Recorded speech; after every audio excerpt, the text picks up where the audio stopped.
Hello, everyone, and welcome to another episode of The Harmony, a podcast for music snobs to discuss music from then and now and not gatekeep underrated upcoming artists. Let's talk about all types of music, because your taste in music doesn't suck. I am your host, Jennifer Salinas, and today we will be talking about the legendary Fleetwood Mac. They are notorious for the song Dreams, which is associated to a TikTok viral video, skateboard guy sipping from a bottle of cranberry juice.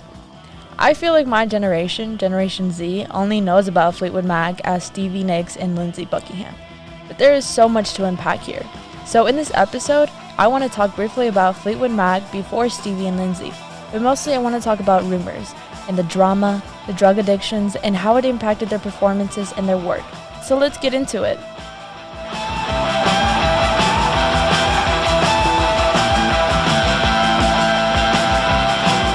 Hello, my music snobs. First, I want to give a bit of a brief history of Fleetwood Mac before Dreams, before Stevie, and before Lindsey. So, let's get into it. In 1967, Fleetwood Mac was created by Peter Green, an English guitarist and singer. The band members were originally Peter Green, who was a songwriter and guitarist, Mick Fleetwood, who was the drummer, John McVie, who was the bass guitarist, and Jeremy Spencer, the other guitarist. Which, by the way, a random fact about Jeremy Spencer is that he departed from the band in 1971 because of his addiction to LSD, and he also decided to join a religious cult called the Children of God, which is super sketch and super scary to me. But anyways, that's just a random fact. So, Fleetwood Mac was actually named after Mick Fleetwood and John McVie, which was a little weird to me because at the time, Peter Green and Jeremy Spencer had a big influence in Fleetwood Mac's success. But I guess it all worked out because Mick and John ended up staying in the band to this day. Fleetwood Mac was inspired by Cream, the Yardbirds, and Jimi Hendrix. If these names don't ring a bell, maybe these songs do.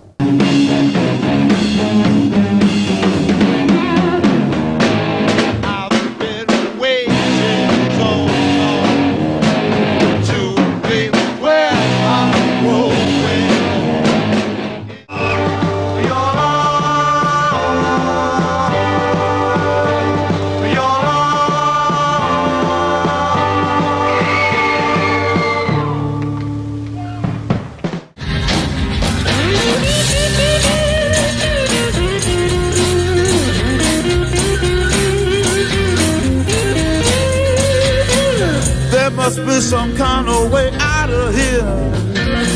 Say the joker to the thief. Initially, the band's style of music was conceived as a hard-edged British blues combo in the late 60s. The band gradually evolved into neo-psychedelic blues rock over the course of a decade. One of their most successful songs, which was an experimental song, I would say, because it was one of their first instrumental songs with no lyrics. It was called Albatross. Peter Green composed this song in 1968 because he was inspired by a children's poem he had read as a child. This song was such a huge success that it was the first on UK's top 10 hits. Another major hit of theirs was called Black Magic Woman. It was also composed by Peter Green in 1968. This song was such a huge success that in 1970, Carlos Santana covered the song and it became an even bigger success. Got a black magic woman. I got a black magic woman. Yes, I got a black magic woman. She's got me so blind I can't see that she's a black magic woman and she's trying to bring the devil out of me. Don't turn your back on me, baby. Now don't turn your back on me, baby. Don't turn your back on me, baby. You're messing around with the tricks. Turn your back on me, baby, 'cause you might just break out my magic stick.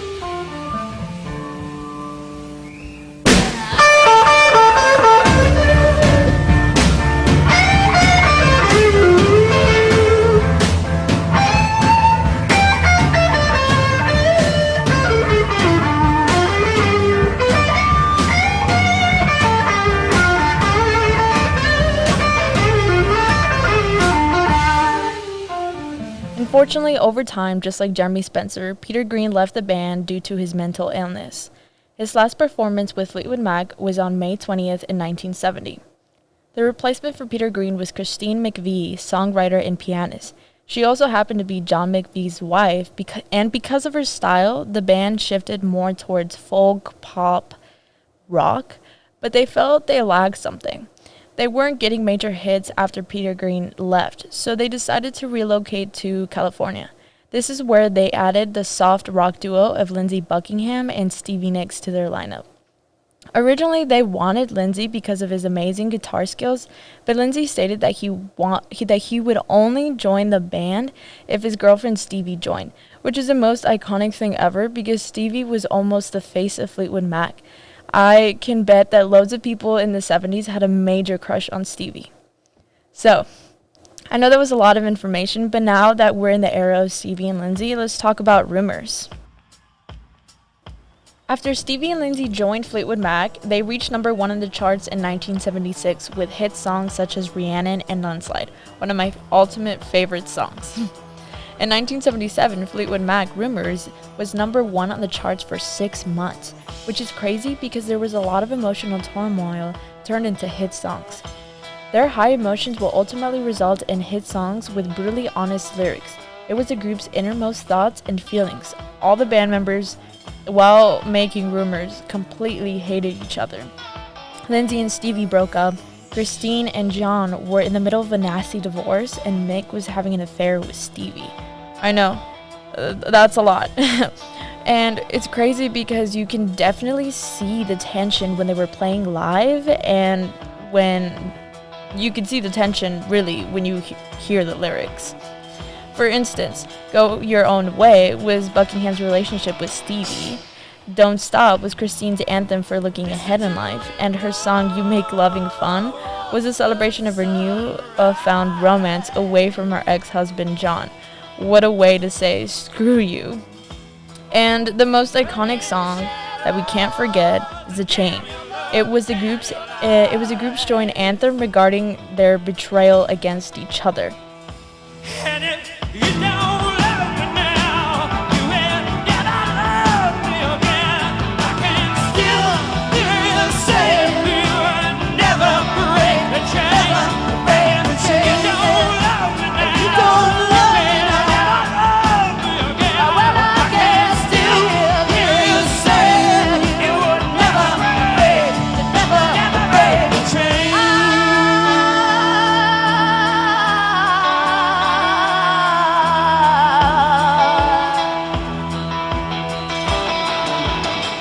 Their way of coping with their hate towards each other was their drug addiction. Emotions fueled the creative output for the album, but so did alcohol, pot, and cocaine.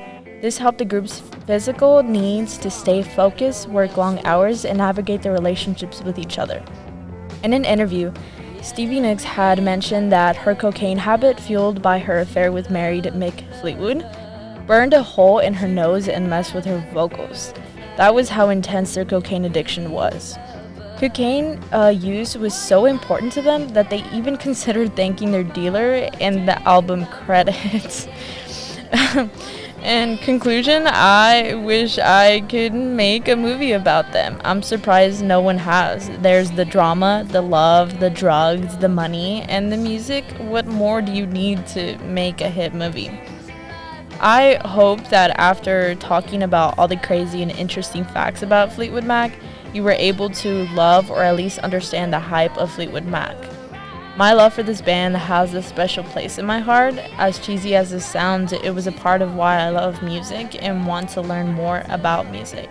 But it also has my teen, angsty side of me crying to the lyrics of Silver Springs. Anyways, I hope you guys enjoyed today's episode. I will see you soon.